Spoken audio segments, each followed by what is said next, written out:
Hello, everybody. This is Kimberly Chavez, and today I'll be talking about imagery.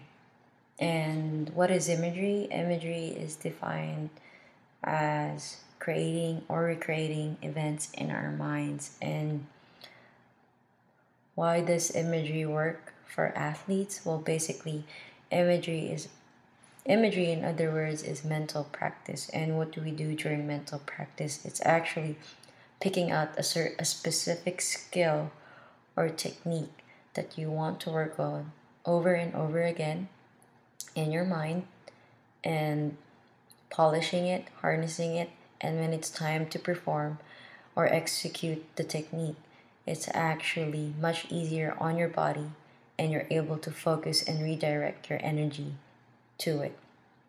Now, what's one thing about imagery? How do you use it? Or what are the tools that you need to have good imagery exercise or performance or execution? Um, First things first, imagery is polysensory. You need ears, eyes, taste, touch, and finally kinesthetic. Why do you need to use all of those things? Well, first, because imagery, you need to have controllability and vividness. When I say controllability, you're able to control the situation around you. You're able to control the image or the actions that you want to happen. So, using Taekwondo as an example, if your instructor or you wanted to do a body kick a body kick 2 times right then left, then that's what it should come out in your mind.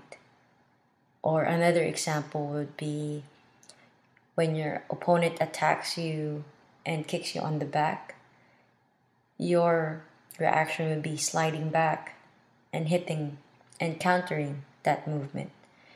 Now, what's a bad example of controllability? So everybody has an idea.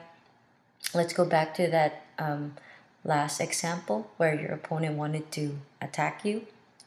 Instead of sliding back and kicking them, you did not react at all. Instead, you stood there, or a different image came in.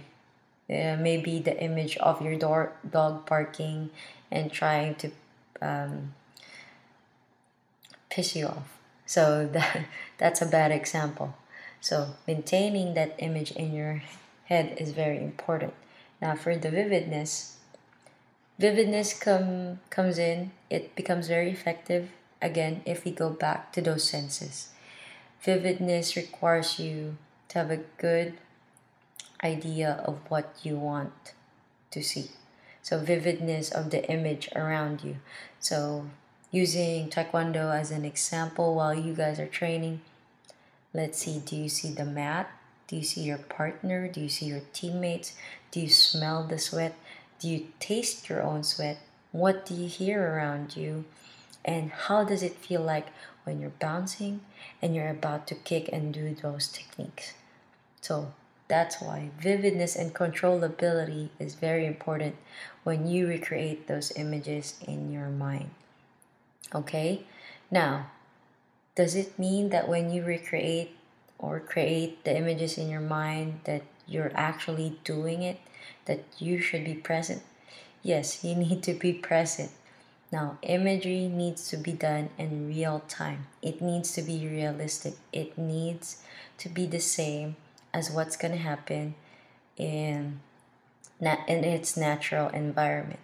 So, if you're training in a 21st century space warship, whatever, then maybe it's too much visualization or too much imagination. Okay, it's visualizing it in real time. There should be intention. Now, if there's great intention, then you're able to do it.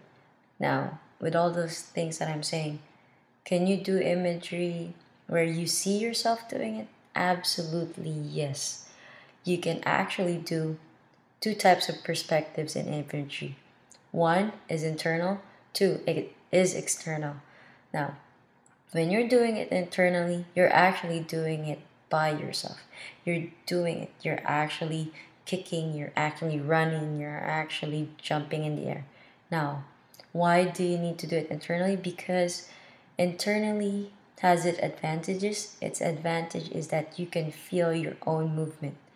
You can actually feel how much power you want to put in, how fast you want to go, how strong you want to be, what technique are you going to throw next. Now, externally is like looking at yourself from a camera's perspective, seeing yourself doing the routine. Now, this works because you're actually like using, seeing yourself and you seeing yourself and using yourself as a puppet, and also with your opponent. You're actually seeing the action, and with external perspective, you're actually working on the form. Now, I'll use gymnastics as an example for this one. Um, Gymnasts, what they would do is that when they want to work on the tweaking their technique, tweaking the turning of their wrist, the the thrusting of their hip, their opening of their legs, and all those things happening with their very own event, then they need to do it internally because they need to feel how flexible they are. They need to feel how they touch the floor, how the powder goes over their hands, how their body is stretched out.